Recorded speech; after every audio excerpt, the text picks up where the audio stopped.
Good morning and welcome to my podcast, Between the Lines. I am your host, Jeanette Huffman, and my lovely co-host. I don't know if you're supposed to say lovely for a man, but whatever. He's a lovely one.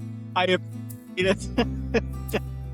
Is there Rich Kopacz? So, Rich, give us a wave. Tell us how you're doing today. Doing good. I had to change the filter in our AC, so we're hoping because it's the 90s this upcoming week. And it's so humid in Michigan. So, the heat is different because it could be 90 here in California and it's not as bad. In Michigan, you're just dripping. So, Matt, where are you right now in the world? I'm in Maryland. Maryland. Oh my gosh, you've got people all over the place, Rich. Today, Rich and I will be interviewing Matt Ochoa. Jeanette, my first question to Matt was, how do you pronounce your name? All right, give it to us one more time, Matt. Matt Ochoa. Where does that name come from? Huffman is German. Ochoa, what is Ochoa? So my family on my dad's side is Mexican, but the name Ochoa is Basque. Basque. Okay, wow, that's actually pretty cool. All right. My person is Mexican, but he's Hernandez, and apparently there are a lot of Hernandezes in the world. That CZ at the end, all Polish. That took me a minute too, because I kept wanting to call you Rich Kopacz, but it's Kopacz, like topaz. And I remember that because you told me that. That's right. That's the way that it sticks in my head. Okay, so Matt, how old are you? I'm 17. 17. Oh my gosh. My son is 18 going on 19. So I kind of know who I'm talking to right now. Tell us a little bit about yourself. Okay, so yeah, I've been doing Well, online. I'll tell you what. Let me help because Matt is here at my request. So let me introduce him and give him a little bit of momentum. Perfect. Thank you, Rich. So Matt Ochoa is a student at Calvary Preparatory Academy, an online school that I run the radio drama club. And so he joined the drama club and lent his skills, creativity, and voice to our shows for the past couple of years. And he's become quite the star. So I have asked him if he would, he's actually agreed to involve himself in our podcast audio scenes. So we'll have him on an upcoming thing, sooner or later. And then he is such a star at CPA that I asked him to come on and just tell us a little bit about him. And then our audio scene is actually a scene taken from our last show that features him in it. So I believe, Matt, you're going to be a senior this year. Why don't you start with just your involvement in the Veldt? That's what we call the Radio Drama Club. How and why did you throw yourself into that? Yeah, so that was the first club I joined when I joined CPA. And I wasn't sure that I was going to join CPA, but I wasn't sure that I was going to be involved in the school community, but then last minute I decided to join the club, literally a minute before the club started. And so I ended up joining, and I had a little bit of experience before. I had been in some plays for our church's VBS, which she directed, and I've always loved acting. I just thought it'd be cool to join. And then I've been a few different characters over the past couple of years for CPA too. And before we get more on that, just a little bit about your academic career, because you're a senior now. You got any idea where you're off to, what you're doing? As far as career, I'm not fully sure yet, but I am planning to go to a school of ministry in New York that she actually went to too. How is that like? Since your sister's over there, can she tell us a little bit about that? I have no idea of what that would even be like. So let us in on the secret. The school of ministry it's a part of the Calvary Chapel church system, and it's actually in a church. I stayed with a family from the church. It was super small. There were only 6 other students, and we just had a bunch of Bible classes every day and helped clean the church. It was a lot of fun. Had some outreach opportunities. I think with a smaller group, it's more focused instead of having so many people that you're just in this sea of other humans. It reminds me of when I joined the Air Force and I went to basic military training back in the 1920s. I'm kidding. It was 1996. I'm not that old yet, but it was Thanksgiving, and they allowed us to go to a family's house since we were all away from home, a lot of us for the first time. And they just took us in, and it was very heartwarming that somebody would allow a young person to come into their home like that. So that's really cool. I didn't even know that existed in the world. So yeah, 48, and I still didn't know that. Always time to learn. I'm going to leave the questions to you then, Rich, because you've worked with Matt, you know him. Yeah, just jump in. 100%. I'm going to follow up with that. How many siblings do you have, Matt? I have 4 older siblings: Bethany, Julia, Will, and Abby. You're the youngest? Yep. I'm sorry. Sorry about that. The youngest gets all the good stuff. That's what the hell. This is a different perspective. So my daughter, she's 22. She is constantly telling me how her younger brother, just by 3 years, gets away with everything. He can have everything. You love him more than me. It's hilarious. I'm like, I don't think that's possible. For me as a mother, I love them the same amount, but differently because they're different personalities. But yeah, relish in the fact that you're the youngest, because apparently there are perks that come with that. I wouldn't know. I was the youngest, and then my brother popped along and hogged it all.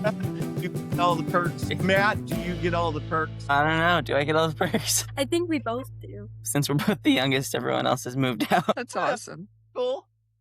Share. Yeah. So we met when you joined up. Of course, we do a first show where all the students get to really, really heavily involve themselves. They create the characters, they write the scripts, they come up with the stories. You know, I give in my guidance and keep us on track. But that show, I think your debut show was the Carnival of the Cursed, and you played Elton. Is that correct? You didn't come up with Elton, did you? I sort of did.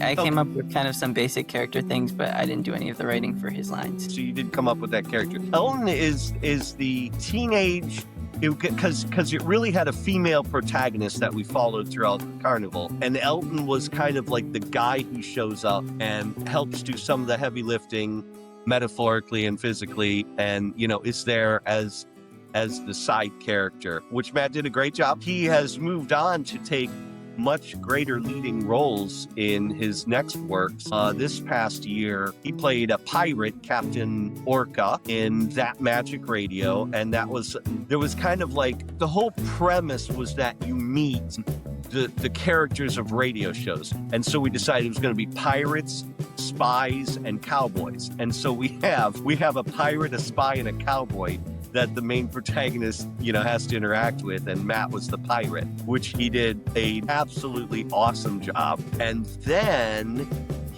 and by the way, I don't think you guys realize how good that show really is. I mean, that story and the characters, and I mean, it is like Alice in Wonderland, Wizard of Oz good. And so I will ask you, because I already know the answer to this because I've thought it out, but you've seen Wizard of Oz, and just like in Wizard of Oz, we have our main Ivy meet 3 characters along the way, like Dorothy met the Tin Man, the Scarecrow, and the Cowardly Lion. Well, Ivy meets the cowboy, the pirate, and the spy, and you play the pirate. Which Wizard of Oz character do you think you represent? I mean, of course, Captain Orca. So you remember the Scarecrow, of course, is like the bestie. Then the Tin Man represents the heart and the feelings, and the Cowardly Lion represents courage. Maybe the Cowardly Lion. I don't know. I felt like my character, as opposed to I think one or two of the other pirates, was kind of not as close to the main character, but probably the Cowardly Lion out of the 3. So you're right and you're wrong. You're right. Your character was not like tied directly to Ivy, kind of like in the Wizard of Oz fashion, but your character represents the heart, because your character was motivated by his love for the mermaid. You see it now? Yeah.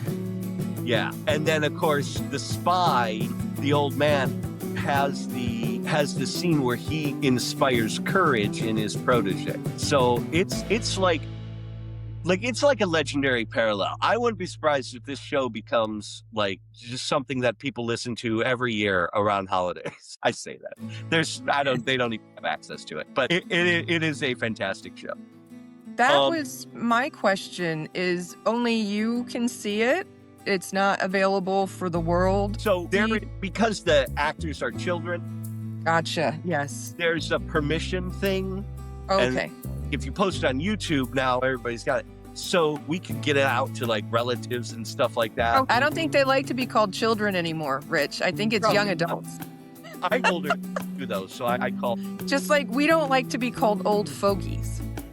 keep a running tally. This is such a tangent. This is what we do, Matt. I'm a courier, and I was called young man. I told in human years was the individual that called you young man. But I have a running tally. It had been 120 days since I was last called young man. So now I was called young man, and we have to start the clock over again. Matt, this is what you have to look forward to. These are the things that as we get older, this is what we pay attention to. Rich, continue on. Okay, so moving on from that, we do a show that I'm doing. And of course, I have all creative control of this one. This is The Lost Tribe, about the teenagers from the Israelites, the tribe of Manasseh, who are wandering the wilderness on their own. And it's episodic. So we actually met them in the one that we did last year, in which Matt played Asher, the sort of patriarch. Even as he was an unwilling patriarch, he kind of had to step up by the end and be their leader. And then this episode 2, we just finished that show, and lots of dramatic stuff happened. And Matt reprised his role as Asher. I do recall your voice. It's neat to put a face with the voice that I heard earlier. Matt has a great voice. Oh, I know. Yes, he does. So, Matt, how do you look? You know, your characters, Elton, Captain Orca, and Asher. You have any opinions on that? I liked playing, I mean, this is kind of maybe lazy, but I like playing Elton and Asher probably better because, I mean, for Captain Orca, I really had to put on a pirate voice, and I personally felt like I didn't do a very good job of that. But I was kind of just in my own voice for Elton and Asher, and it felt like I could be a lot more real with that. Do you think that you could give us that pirate voice? Because I've never heard it. You don't have to. I'm just interested. If you want to, I think it'd be really cool to hear it, but I can even close my eyes. Okay, I'll give you a day. You're more than you seem, says I.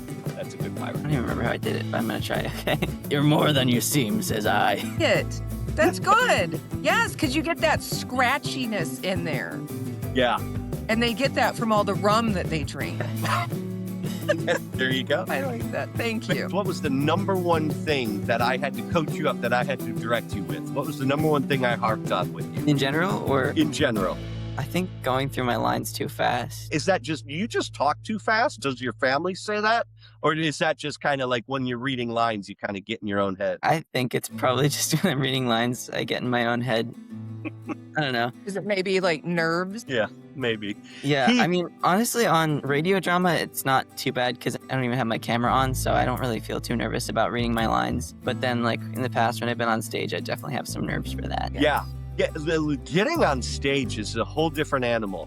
And then you get on stage with the crowd out there. Like, you get on stage for rehearsals, one thing. You get on stage with the crowd all staring at you. And that can be daunting. Yeah.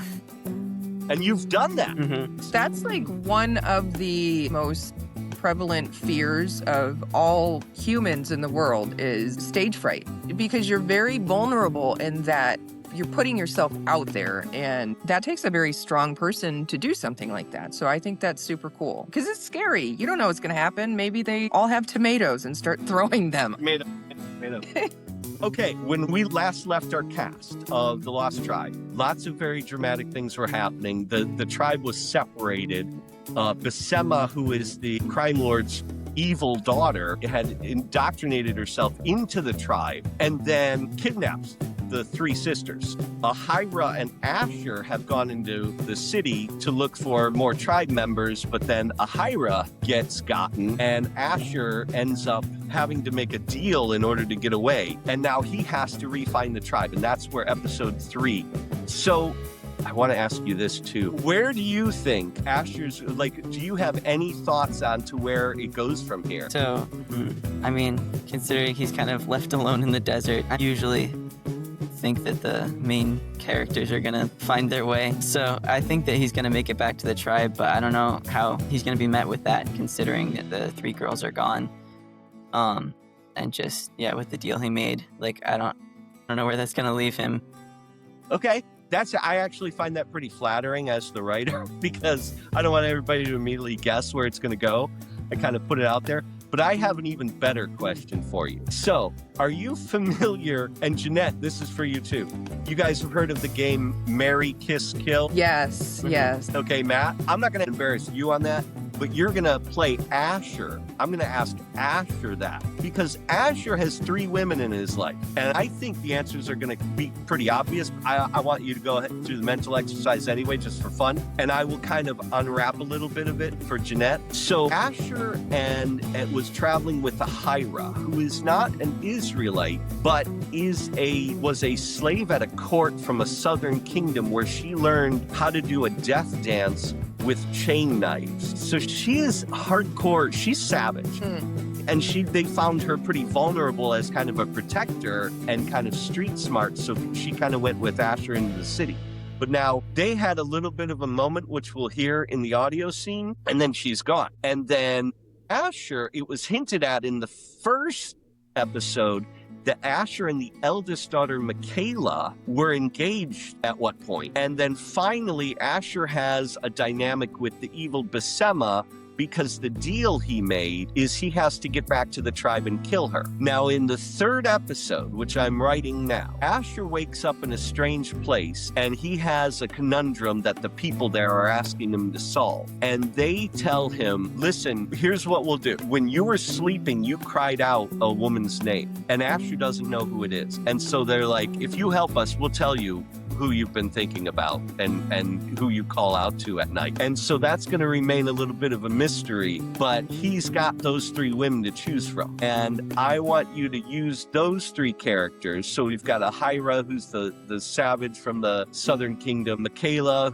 he was once engaged to, and Besema, who is the evil one who's kidnapped the 3 sisters. And in Marry, Kiss, Kill, how would you allocate those around? I think most obviously he would probably kill Besema. I mean, he did make the deal, but also like she's been the worst to the tribe and he never really trusted her.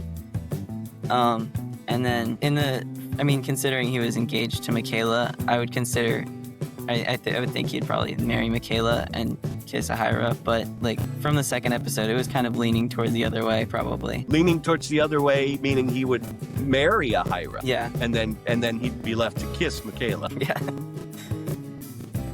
I am very limited on my knowledge of all of this, but I think that if it were me, if I were Asher, I would kiss Michaela and marry Ahira. She just sounds super cool. Like, she's, right? I mean, she has not only just the normal things that maybe Michaela would have, but also she's a baddie. That's what, I actually looked this up before I got here. I was like, what can I say I looked up online. What do people say when they can't, because we keep this so clean? Yes, yes. Hardcore and savage. I like that. Funny that Grambling, because it's so obvious what he is. I know, and you want to say it, but you're like, no, I'm not saying that. So Ahira's probably a little less emotionally available than Michaela.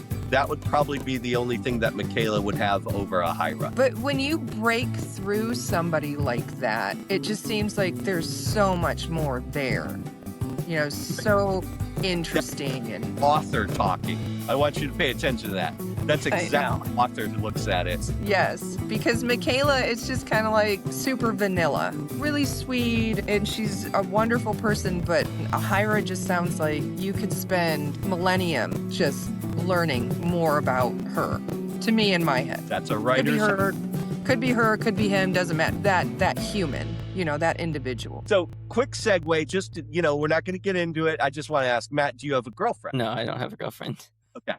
Matt's available. So just head out there. Oh my God. Good. Well, so this day and age is so strange to me because we're here in California. You would think that there would be girls left and right to talk to and to meet, but the area that we are, there really aren't that many. Everyone just kind of keeps to themselves. So it's hard to meet people. And I had this conversation with him before as a mom, because you want to see your children happy with someone that makes them happy. And so I said, well, why don't you go places that you could meet a nice person? And it's really hard because he goes to the gym, but it's like, you don't want to meet a girl at the gym. That's rude. she's trying to exercise. No girl, like I literally wear sunglasses in the gym, so people just leave me alone. I mean, not that anyone's really gonna bother me anymore, but back in my day, I was actually very pretty. And so I would do that because I'm like, just leave me alone. I'm not here for that. So I don't know, Matt, where would you go to meet a nice girl? I don't know. I haven't really thought about it, like where I would go. The church, Matt. Yeah, that's like- where you. Yeah. Or your school even. Because you're, Yeah, when he gets Right? in, he's on a 'Cause you're- non-level. It makes it tough. yeah, okay. See? Yeah. I know, it's the day and age we live in. My son doesn't have a girlfriend either. The good thing is that as a girl growing up, well, when I was a little boy, I'm kidding, I was never a little boy. I say weird things all the time. I'm a strangeling. So as a girl growing up in the 90s, everything was very tangible and face-to-face. Now everything just seems so disconnected. Maybe being a girl, I focused more on like, I want to have a boyfriend and I feel like I'm missing out on something if I don't. Maybe it's better that kids these days can be See, happy and content. They don't feel they're missing out. Right, there's no pressure. And then if they do meet somebody that they click with, then it's just organic and it just happens and it's natural instead of just constantly trying to force that. So we'll see. I guess we'll see in another 20 years. They do say that people in Japan are dating less. And I guess that's kind of spreading and it's happening everywhere. So I don't know. Maybe the whole human race will just die out one day. I don't There you think go. so. That's what we brought you on for. I know. No, it's not. It's not. At work, especially, I'm told that I go dark very quickly with my humor. I have a dark humor. You do go dark in a heartbeat. I do. So Matt, what do you do for fun? Take us out of the dark. What do you do for... So for one, I mean, I probably need to do this more, but I like playing piano. I like playing video games, and then I also do Nerf a lot with my friends, and it's like kind of getting almost to airsoft level with like. They're ending up spending like hundreds of dollars on their guns. It's crazy. That's awesome. But if that's what you like to do, then it's worth Yeah, it. but it's fun. So you guys Oh, are yeah. pretty organized about it then. I wish. It's like everyone's always like planning things day of, and it's like three of us that are consistently doing it. That's cool. So what do? You plan a place to meet, and then you all bring your ammunition and arsenals? So we just meet at my one friend's house, and then it's usually just after church on Sundays we do it, but it's pretty much kind of planning at church when we're gonna meet up. Run around leaving all those little Nerf pellets everywhere. But we try and get as many as we can. Usually the friend who lives there will just end up like picking up a bunch and being like, I found this when we get back. That's awesome. Many a day I've gone through my house picking up Nerf ammunition. Yeah. My son does the same thing. Every once in a while, he'll jump out at me or something and shoot me with a Nerf gun. It's like, thank you.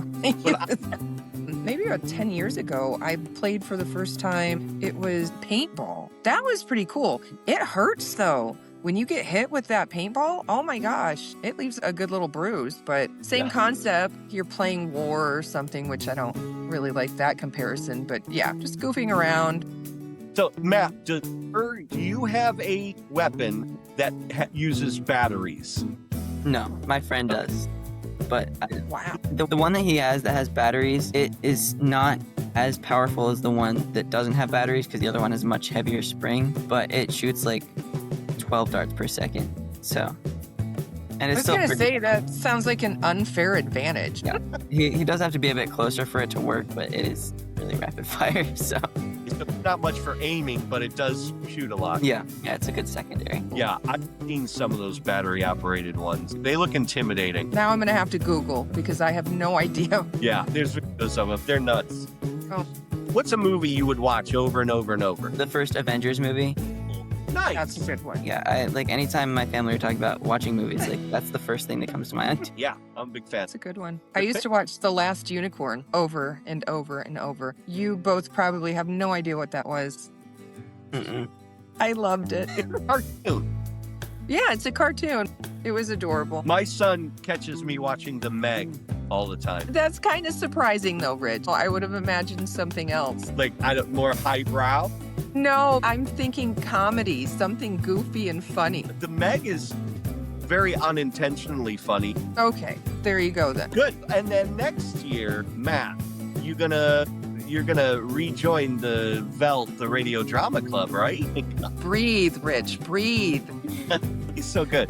It's going to be great. I'll tell you, I am planning on taking the Lost Drive outside of the school. And so Matt's going to be hitting that age where he'll be on tour, or at least his voice will. It'll be great. Into live performances, and I'll have to call him up and fly him out on jets. And make sure he has bottled water of his choosing in his room. That's a good question. Do you have, what's that word for it, Jeanette? It's like a preference, but it's kind of an annoying, right? Oh, requests, or like if you were famous, and I don't know, some of them, Quirks. Yeah. Mhm. Quirks, Matt. He's 17. He's probably got a lot. That's true. Like generally? Yeah, like you only use pistols with Nerf things, or there's only one chair you'll sit in when you watch movies, or you only eat green M&Ms or something like that. So this one's kind of random, and just like when I was younger, I would like just as a kid like avoid vegetables whether I knew I liked them or not. And so I would just like eat like everything in the meal, like shepherd's pie or something, and there would just be like a bunch of peas at the bottom of the bowl still. But like I unintentionally still do that. Like I even like the vegetables, and they'll just be like piled up at the bottom of my bowl still. And then did your parents make you just eat vegetables now? They're like, you got to fit that. So now you just got to eat forkfuls of vegetables. My son, he doesn't want the vegetables mixed in with things like that. And so I will literally pick them out. You guys are spoiled now. My mother growing up would have said, eat it or eat peanut butter. There were no options. Yeah, I'll eat cereal, and if it's got marshmallows in it, I'll eat all the stuff around the marshmallows and leave the marshmallows till last. Because you like them the most? Or Yeah. Oh, I was going to say, yeah, that's the best part is the marshmallows. And now Well, and I'm by just, then they're like squishy. and then I'm just eating spoonfuls of marshmallows. Well, Matt, do you have any message that you want to send out there to the world while we have you, and we're going to put you on blast out there? Anything you want to say? To be honest. Sometimes people like to just things in their head that they're like that they think are really important, or maybe something light or funny or whatever. Something Cover. That's a Nerf thing. It's Nerf or nothing. What was That's the Nerf slogan. he said it's Nerf or nothing. And before we head out, what do your parents think about the work that you're doing? Do they watch it? Do they enjoy it? Yeah, I think they do. I haven't really I don't think I would really consider doing like a career in acting, but just like maybe like doing like casual things. But I really like doing it, and I think my parents like it too. Well, I will get you a link. I'll email you the link to the show, and you guys can listen to it at your convenience. It'll be in your email. All right, thank you. And also, so I have a young niece that she insists on watching all the shows now, and anything that I put on YouTube. So I have a YouTube channel, and it has this podcast of Between the Lines, and I would highly recommend go on there, subscribe, tell your friends about it. That way they can all see what you've done here today. It's just fun. It's interesting. They can go in and see the audio scenes or listen to them and listen to you on here. I think that's really cool. This is an interesting opportunity for sure that wasn't available to me when I was younger, but then also I didn't have the guts to do something like this. It takes a lot to put yourself out there. So I would say be proud of it and let everybody know. Yeah. And thank you, Matt. Matt is a giver. Thank you, Matt. We appreciate you. Appreciate all your work in the shows. Appreciate you coming on. 100%. Of course. Thank you. Thank you, and thank your sister. That's very supportive. That really makes me think of my children.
Great hole.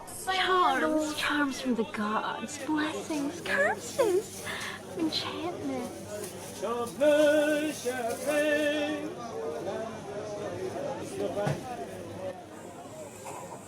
Is it much farther? It is just beyond the market, but we are here for a reason. For money? We already paid the gatekeeper. There is another. Quiet! Watch it, dog. 1,000 apologies, my lord. You clumsy, useless wretch. Get up. Get up and make apologies. I am sorry, my lord. I am sorry. Please don't kill me. I can think of other uses for a beauty like you. My lord, no. This one has a condition. She has been reckless and stupid, and I need to take her to the shaman. Take this silver and come find me in a week. She will be better to serve my lord then. I see. Very well. Get out of my way, idiot. I am impressed. I do have some experience with slaves. But you, are you hurt? Why are you crying? It is a somewhat useful skill, but now we have all the money we need. Lead us through there and away from the crowds.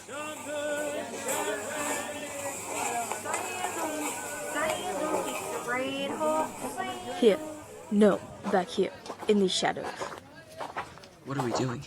The gatekeeper said Josiah was meeting someone named Kraken here. We will wait and watch to see who comes and what they are about. But we're not meeting them. Yes, but it is not yet time, and we must not be found. It is safer this way, trust me. Pick it as comfortable as you can, and may be a while. Fine. How long were you a slave? We are not here to talk. You said it would be a while. We might as well talk to pass the time. I can pass the time in silence. I believe you, but why? We've been living together in the same tribe. There's no reason for us to act like enemies. That is not why I... Wait! Someone's coming! Hush and move back into the shadows. This is as far back as it goes. Then pull me back. Closer. If I am seen, we are both in trouble. Okay, like this. Shh. Hold me tighter. Shh.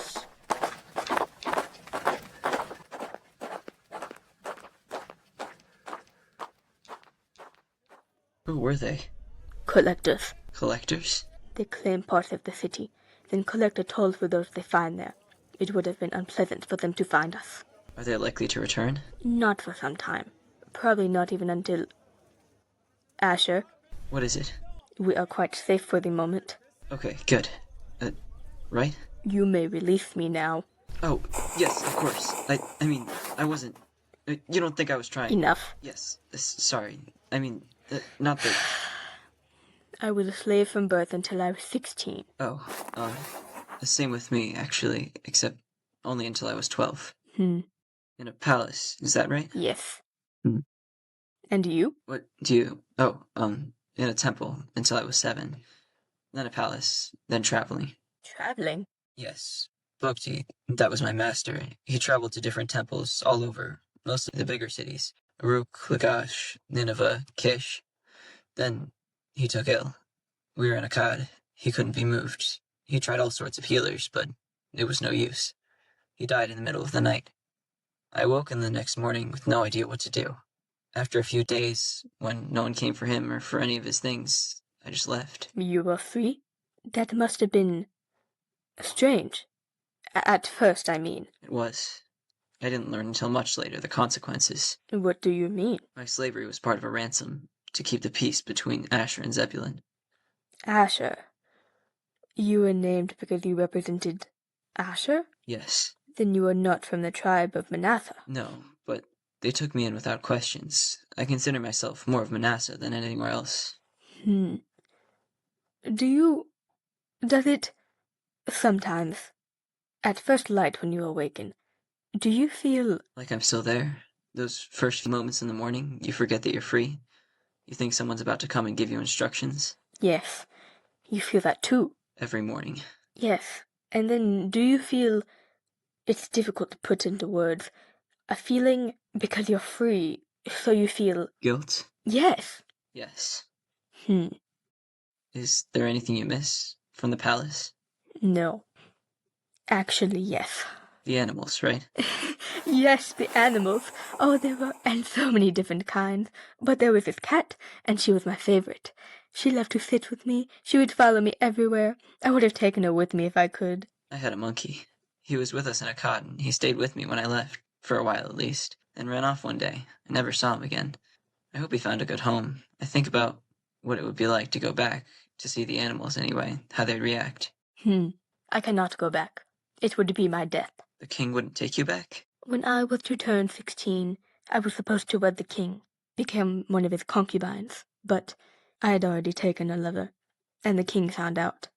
I fled, and the king sent his warlord after me. His warlord? Why? The king wanted his warlord to kill me, but only after finding me with my lover. Then he would slay us both. What happened? Nothing. My lover has stayed away, and thus preventing the warlord from carrying out the king's command. Wait, you mean he's still after you, after all this time? The warlord is an extraordinary man. He is honorable and devoted, and he is the most fearsome and formidable warrior in the kingdom or anywhere else. He has tracked me all these years, although he will never harm me until my lover is revealed. That's incredible. It is fortunate we were in the shadows when we were hiding, for if he had seen the way you held me, he might have assumed you were my lover and slain us both. What? You mean he could be here? But I wasn't... I didn't mean to... We weren't... Oh. You're teasing me. Yes. That was quite a story. You had me convinced I was going to be killed. You need not fear. Ahira, when this is done, you can still choose to come back with me. You can join us as before. That is not my destiny. But I have more confidence in you now to guide your tribe. You are a leader. I don't know how to take that. Wait. Yes, someone is coming. Prepare yourself.